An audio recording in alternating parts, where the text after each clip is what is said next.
and because I've known Laurie for a long time. And we go back to when I was a GSR and a DCM, and we were meeting at assemblies, and we became friends then. And Laurie has stayed at our house, and we've stayed at Laurie's house back and forth in Nanaimo. So it's always fun to be with somebody that you've known for a long time. And Laurie said she was a bit nervous, and I said, well, all you have to do, the secret of this whole thing is, behind the podium where they can't see you, you just put kitty litter on the box down there and you stand in it. So when you wet your pants, nobody really knows. So Laurie didn't bring the kitty litter, but she's got the cat. Somehow the message got mixed up like it usually does in Alcoholics Anonymous. But we're all here one day at a time staying sober. So my friend from Laurie from Nanaimo is here with her cat.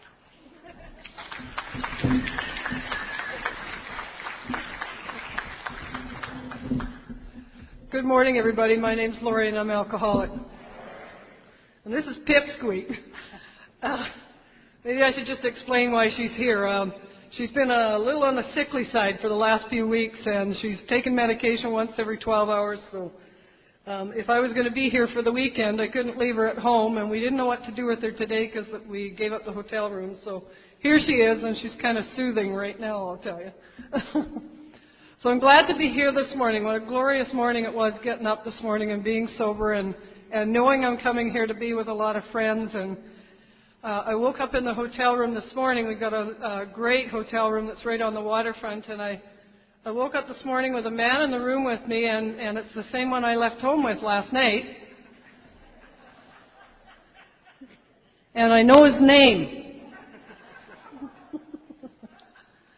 And I have this little kitten that's curled up beside me when I woke up this morning, and everything was beautiful. We looked out the window, and there's two bald eagles sitting on a rock right below our hotel room. And I'm sure if I spoke to Gerald that was here last night, he'd probably find some significance in that. I know it had some sort of spiritual significance for me this morning. So I'm really glad to be here. And yes, I'm really nervous, but I know I'm in a room full of friends, and God is in the room. And Roy and I said a little prayer together just before I started this morning, so I'm sure I'll calm down and be okay.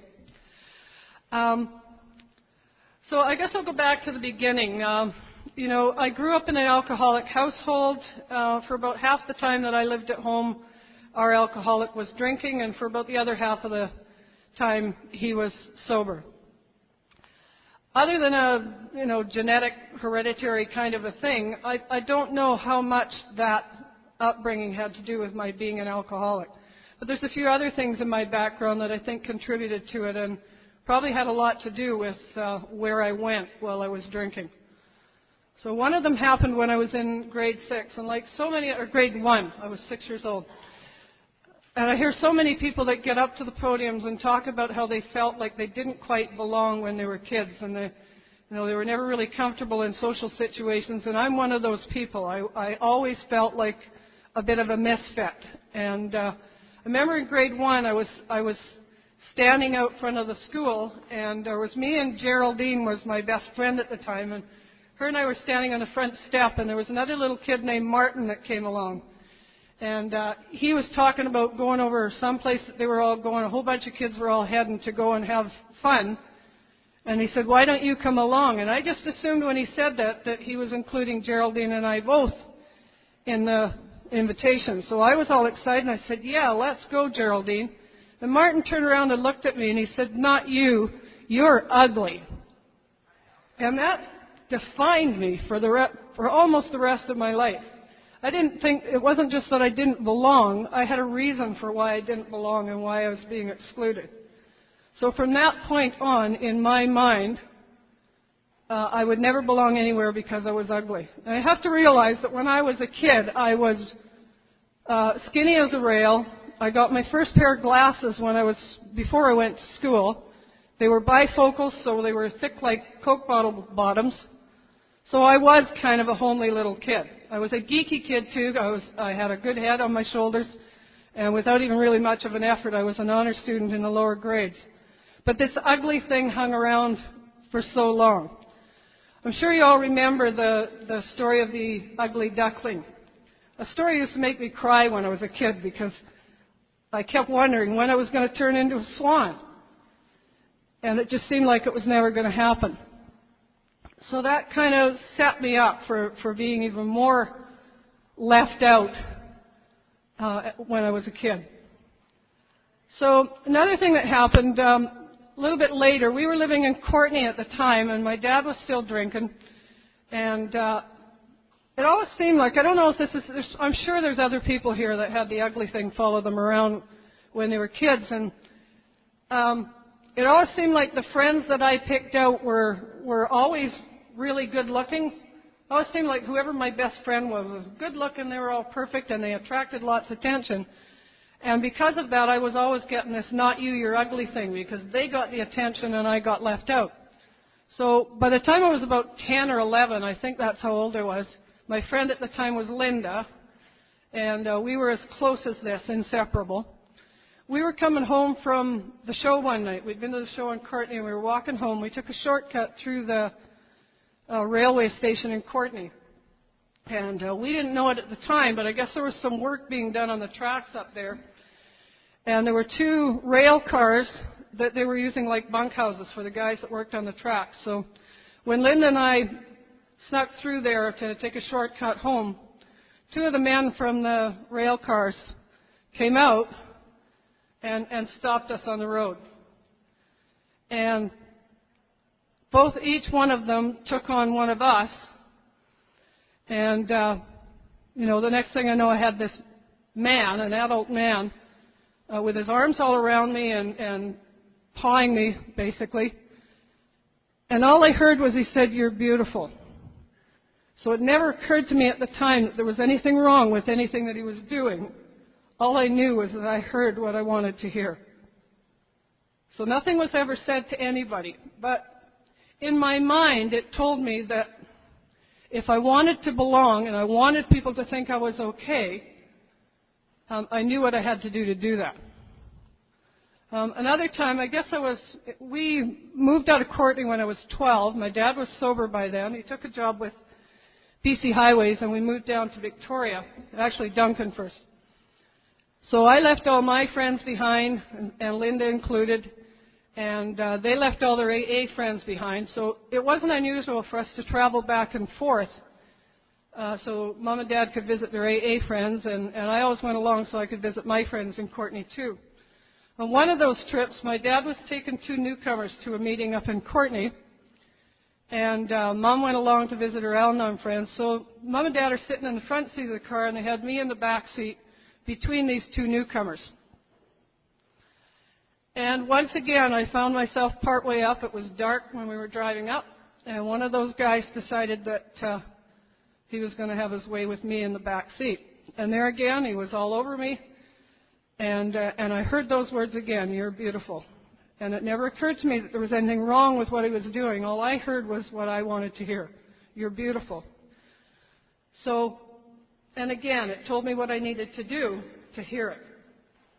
So that stayed in my mind, and by the time I got to 13, when I discovered alcohol, alcohol did magic things because it took away some of the uneasiness about being around people. It took away some of my conscience as well. And I knew what I needed to do to get the attention and to feel okay and to hear the things I wanted to do. Alcohol allowed me to do that.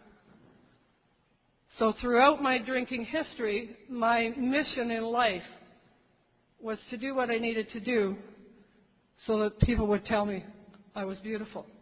And to me, beautiful could be anything. It wasn't necessarily about the outside stuff. It was anything that made me feel like I belonged. So that's the way my drinking went. It was all about getting attention. It was about doing what I needed to do, what I thought I needed to do to get people to tell me what I wanted to hear. And I did that for years and years and years. So with that kind of a mental setup, my opinion of men wasn't too good, you can imagine, because, as far as I knew, all they wanted out of me was the same thing. And you know what that is. I don't have to go into details. So on I went in my merry way. Now, it's not to say that I was always, all the men in my life were abusive or that they used me or anything like that. There were good ones that came along, and once I got into my drinking, they really never had a chance to treat me well because I didn't know how to accept that anyway. So I had a few relationships that lasted for a couple of years, and there's nothing wrong with the men that were in those relationships. We were just too sick to know how to carry them on. So one of them is here tonight, actually. We had a relationship that lasted for 6 years. Nothing wrong with either one of us. We were good people, but we were both sick alcoholics. And he's here now sober, and I think that's magic. So I carried on my merry way. When he and I split up, I really went wild. And I mean, for a long time there, I went through that stage with men were something that you used to get what you wanted. And all I knew, I had a hard time hanging on to a job when I was drinking. I wasn't very reliable. I hardly ever showed up for work. I never phoned in when I didn't show up. So they could never count on me to show up. So consequently, I got fired a lot. Most of the jobs I had when I was drinking, I got fired from. So I never had any money in my pocket, and that always meant that I had to find somebody. You have to drink, and you have to find somebody to buy it. So part of the whole thing was I did what I needed to do to hear the stuff I needed to hear, to get the drinks I needed to drink, and whatever it took was what I did to get it.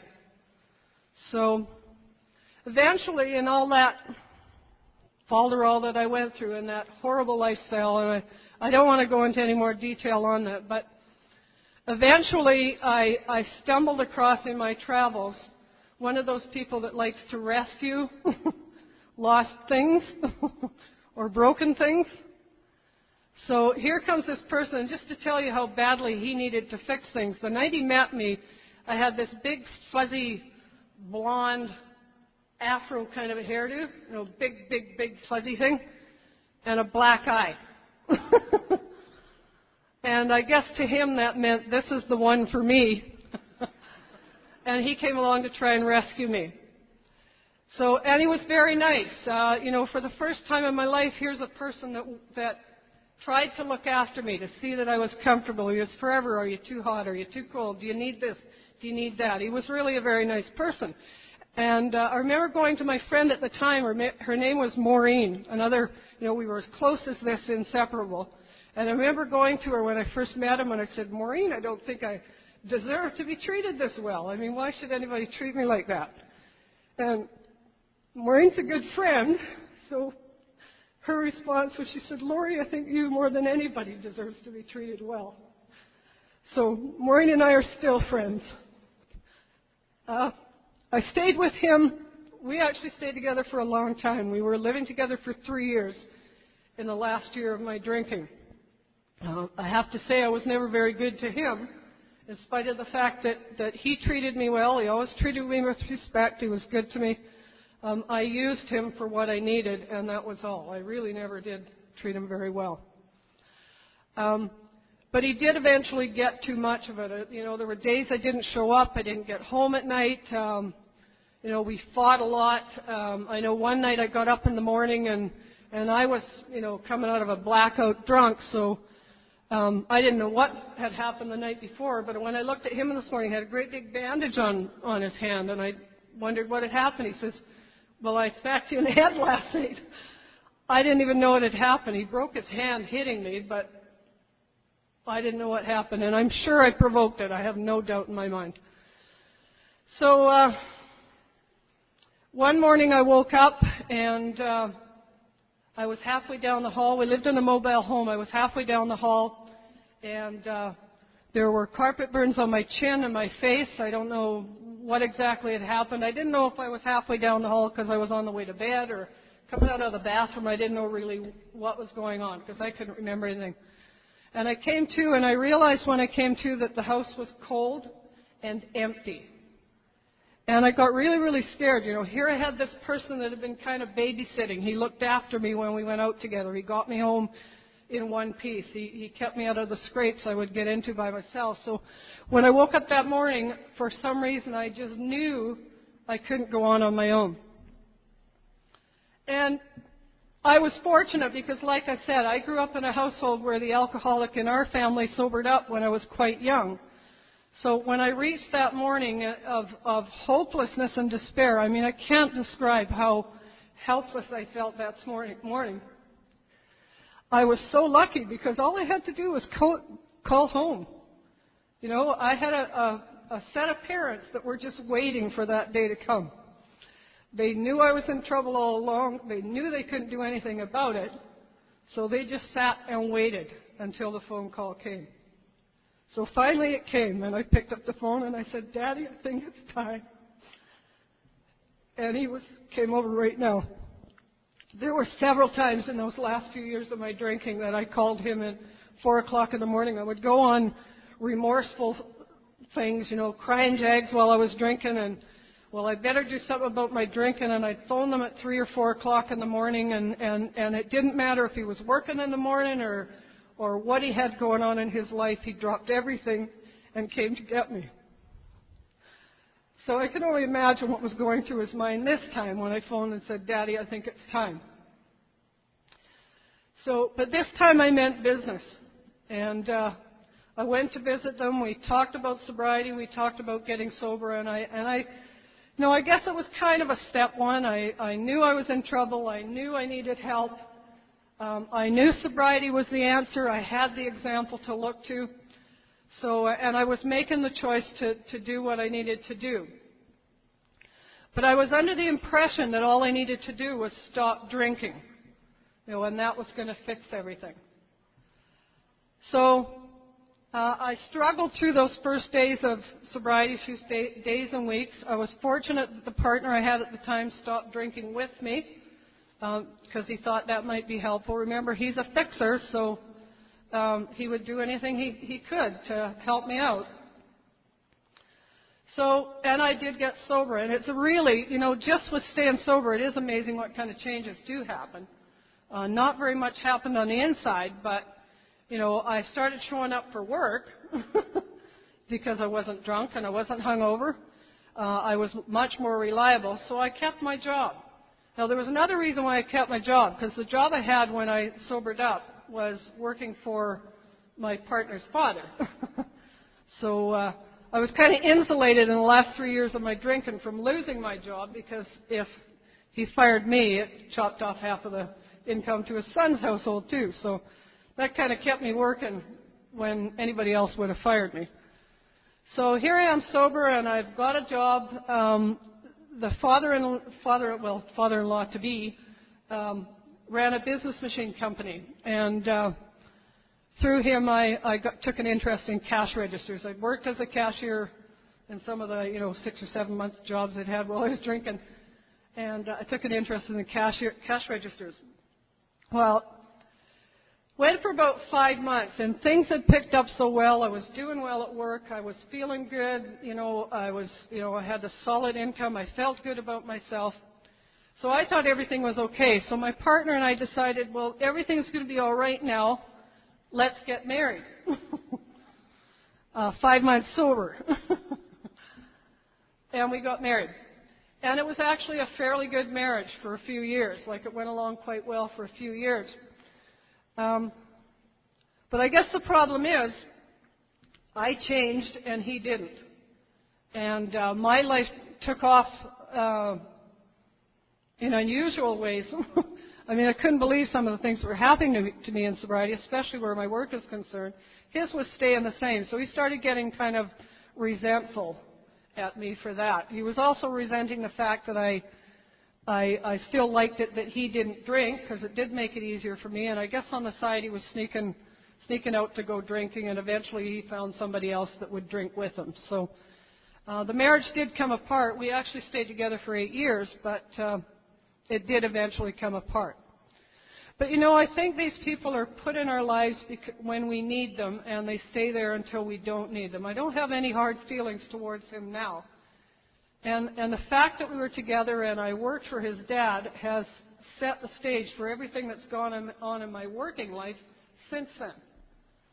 While I was still working for his father and working with the cash register, I did the programming and all that sort of stuff on them and installed them. And we had a lot of people that came into the shop and asked about where he would go to get trained to use those things. And I didn't know. I said, well, check with the college or check with the manpower office or something like that. So one day, just for the heck of it, I phoned up to the college and asked them, where you go to get that kind of training. And they said, well, we don't offer it, but we'd like to if we had somebody to teach it. So I said, well, I'd like to try. And I don't know where that came from. I've never done any kind of training or teaching or anything like that. I didn't have a clue how to do anything like that. But from somewhere out of my mouth came this, well, I'd like to try. One of those things you say and then wish you hadn't, So, and they said, good, let's try it. So shortly after I sobered up, I started teaching these cashier training courses at the college in Malaspina and in Nanaimo. And it took off from there. I've been doing it for just about 25 years now. So if I hadn't been in that situation and got that job and got started with the machines, that never would have happened. So anyway, so back to the beginning of my sobriety. As I mentioned, for the first couple of years while I was still with that partner and while we were married, all I did was keep in touch with my mom and dad. They were sort of my security in staying sober, and it worked not too badly. Both of them had a lot of years in sobriety, and Mom was a lot of years in Al-Anon too, so they knew the program, they knew all the slogans, they knew the steps, they knew all that stuff. So it worked not too badly. But the problem is that was the only support I had in sobriety. So, let me just put it all in the right order here. While I was doing my cashier training, I took contracts with some of the other colleges on the island, so I ended up doing a bit of traveling, and I found myself spending a week up in Port Hardy teaching. Now, you have to imagine that coming from never being able to hold on a job and sleeping under bridges and, suicide attempts and psych wards and all that kind of stuff, to find myself with colleges that are phoning me and asking me if I'll come to work for them, my head got pretty thick, pretty big, and I was quite full of myself. So here I am up in Port Hardy. I'm making really good money. I'm better money than I've ever made. I'm in demand for the job that I'm doing, and I was just really, really full of myself. So I had this group of 18 women in Port Hardy who wanted to show me the town. So, and the Thursday night that I was up there, they had a ladies' night extravaganza in the bar at the Thunderbird Inn. I was 4.5 years sober at the time. And I thought, well, I didn't want to have them think that I was being aloof by not going with them. I really didn't want to go. But I decided I would go anyway just because I didn't want them to think that I was thinking myself better than them or anything like that. So I decided to join them. So I went into the bar at the Thunderbird Inn. For the first 3.5 hours while we were there, I didn't drink at all. I had grapefruit juice and 7-Up, and it seemed perfectly normal. I was sitting at a table with people, and I knew there was 2 or 3 of the girls at this table who had a connection with AA. I recognized the jargon and the slogans, and they weren't drinking. So I felt quite comfortable, and everything was okay. But they got up and left quite early, and when they did, I changed tables. And I went to the table that was drinking. And it took, maybe 10, 15 minutes after I got to the drinking table when a tray full of beer went by, and I grabbed one. And I sat and drank for the night. Well, if I had known that that was going to be my last drunk, I would have done a better job of it. I didn't get really falling down drunk. I didn't even really have a very good time. Nothing very exciting happened. There was lots of men there, after the strippers didn't show up, so that didn't happen. And when they didn't show up, they let all the men into the bar. Lots of them came in because the bar's full of women. And so, I could have had a real good time. In the old days, I would have gone for a run with that. But for some reason, I didn't that night. I did drink, and I felt it. Anyway, so we finally left the Thunderbird Inn. These girls were determined that they were going to show me the sleaziest bar in town before I left Port Hardy. If there's anybody here from Port Hardy, you probably all know where that is. Seagate? Yeah. So that's where we were going. We were going to leave the Thunderbird and head for the Seagate. Now, this part of the night I cannot explain. When I came out of the bar at the Thunderbird, I could hear them all calling me. I wanted to go with them to the Seagate. I was, already under the wind. I wasn't plastered, but I had been drinking by now. So as far as I was concerned, I was heading to the Seagate with them. And for some reason that I still can't explain, when I came out of the bar, instead of following them, I walked around the outside of the hotel and went back around to the lobby and went back up to my room. I could not get my legs to go where I wanted them to go. I wanted to go with them, but I just couldn't get my legs to do it. So instead, I went up to my room and I stayed there. So I have to conclude from that something else took over at that time. So maybe the 4.5 years earlier, when I decided I was going to get sober, wasn't the right time. This time, something much bigger than me made the decision. And I couldn't undo it even if I wanted to. So that was my last drunk. It wasn't a very good one. Like I said, if I was known it was going to be the last one, I would have done a better job of it. And that was July 12th, 1985. So that was the real beginning of my sobriety. Now, I still felt that my parents were still my grounding in the program. So if I needed help staying sober or if I felt shaky at all, that's who I went to talk to. And they were very good. We spent a lot of time together. I got to know them really well in those early days of sobriety. But that's all I had for support.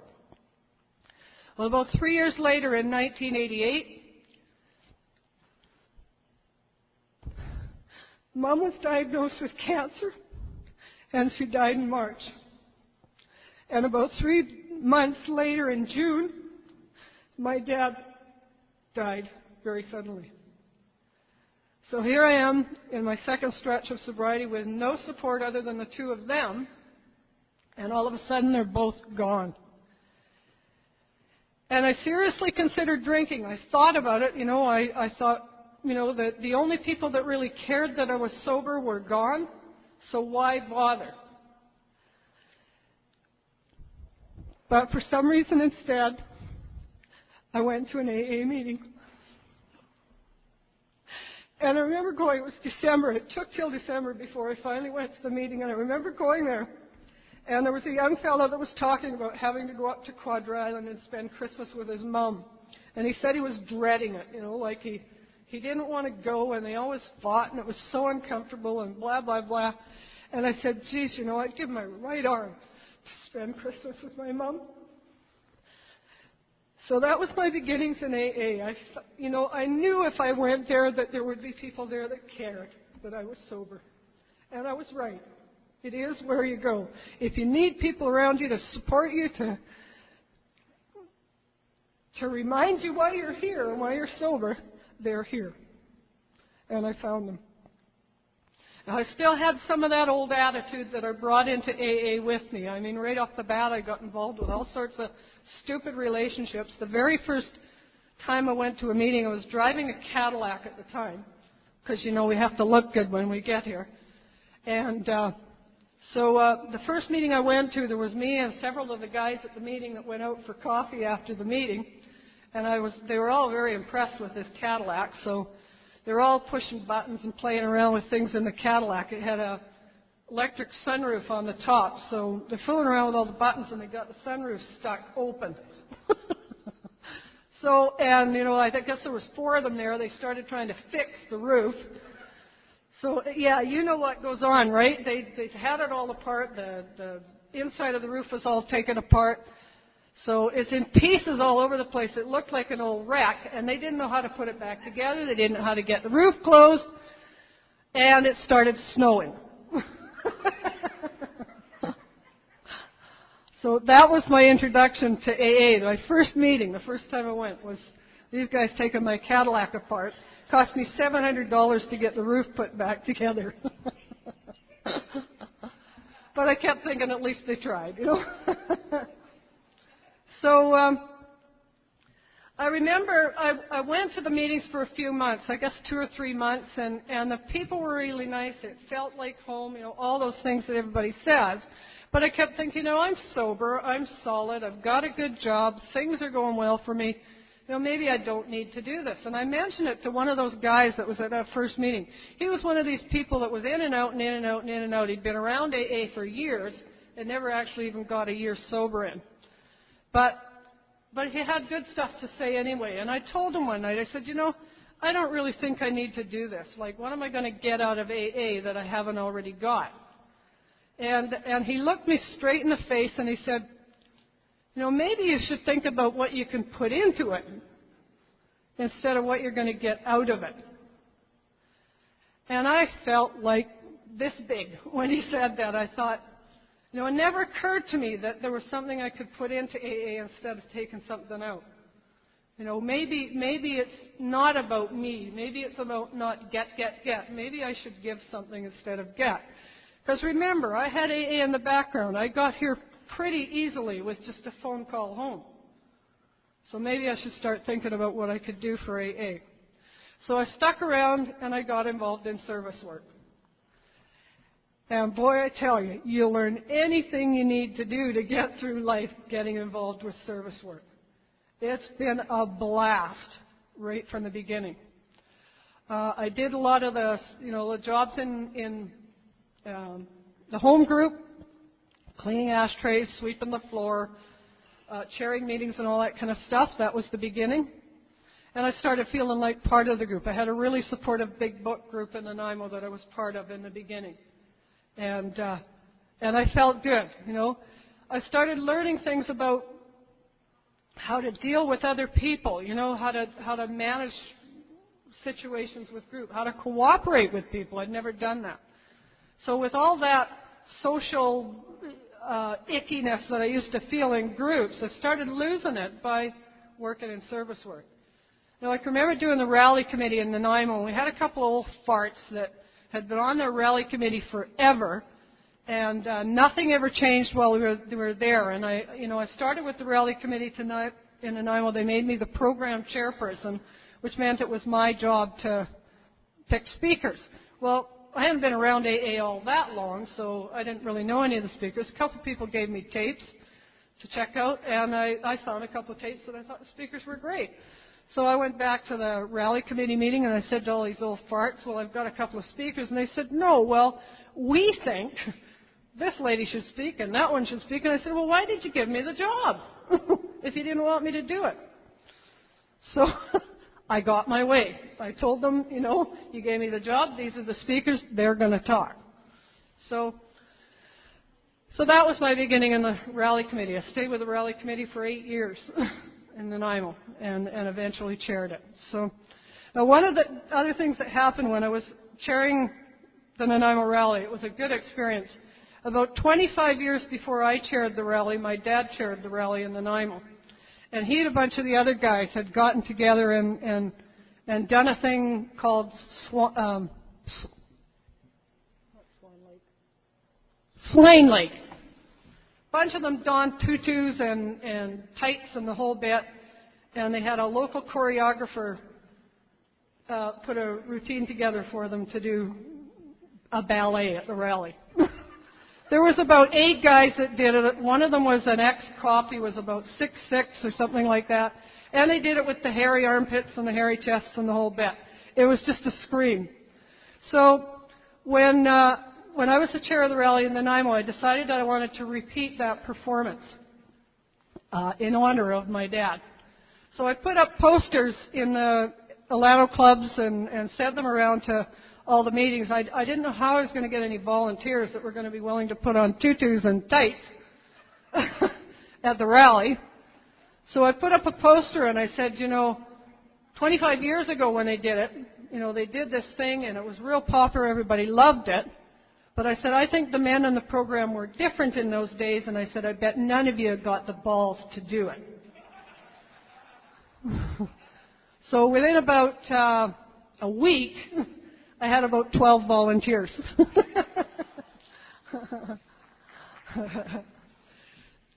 So we put this thing together. Now, the other thing that's really interesting, I had no idea where we were going to get tutus for men to do this dance. And at the time, I was doing my teaching around at the college, and one of the courses I worked on in Duncan, I had a girl in the course that was just opening up a business that was renting and selling dance costumes. So on one of the lunch hours, I mentioned to her, we're doing this rally in Nanaimo, and we want all these men to do this thing with, I told her about the one 25 years ago, and she says, well, that's really neat. She said, we just did the same thing with the Duncan firemen. I've got a whole box of tutus for men. So, when you need it, it shows up. It was a lot of fun. We even got the original choreographer, one of the dance teachers in Nanaimo that had originally done the one with my dad 25 years before, came and did it again for us. And she thought it was a blast, too. So I'm really grateful to the guys from Nanaimo that did that. It meant a lot to me because it was in remembrance of the one that my dad had done. So a couple of guys in Nanaimo owe a big one, too, on that. So, where do I go from here? It's funny, when I was thinking about what I might say here, I go through all the old stuff and I can get to where I got sober and, bits and pieces, and then I always go blank. I don't know why that is. So I'm not sure where I'm going from here. Service work. So I went through the usual stages of GSR and DCM. I did a term of 2 years as the secretary of the area. That was sort of a funny one, too, because, I felt like I should do something on the area after the DCM. I didn't know what it was. I didn't really feel very confident about doing any of the jobs. And when it came right down to it, I really don't like typing. I mean, I can, but I don't like to. And for some reason, I ended up putting my name up for the secretary position, which is just about all typing. And I wondered, why did I do that? Like, why volunteer for a job that involves doing something you really don't like doing? And I guess the answer, I didn't do that because I wanted to do it. I did it because that was the job I could do. And I felt like I should do something for AA. So I took on that job and did all that typing, whether I liked it or not. Oh gosh, where do I go from here? I've been so blessed in the time that I've been sober. I do my best to do the steps. I've gone through several step series, and with each one I go through, I peel off another layer. I'm surprised when I do 4 steps and 5th steps, because, we go in and look at ourselves, and every time I do one, I think I'm being 100% honest. But, when I get to the next one, I'll do another one a year later, and I'll find out, well, gee, I was full of it the last time I did. That all looks phony. And that happens every time I do it again. I'll be really, really honest, I think, and then a year later, it looks totally different. So in my mind, that tells me that I have to keep doing it because I'm getting a little more honest and a little closer to the truth every time I do it. And every time I go through the steps, I get a little closer to the truth. And I think I started out talking about the Ugly Duckling story because, that was my favorite story when I was a kid. It still is. And I feel like it's my story, because I started out that ugly duckling, and I always wondered when I was going to turn into a swan. And when I was a kid, I used to cry all the time because I thought, when is it going to happen to me? And I'm lucky because you know what? Thanks to the God of my understanding in AA and the program that I've gone through, I'm getting to be a swan. And it's got nothing to do with the stuff on the outside. It's got everything to do with the stuff on the inside. The outsides didn't change, I'm still not very happy with the outside stuff.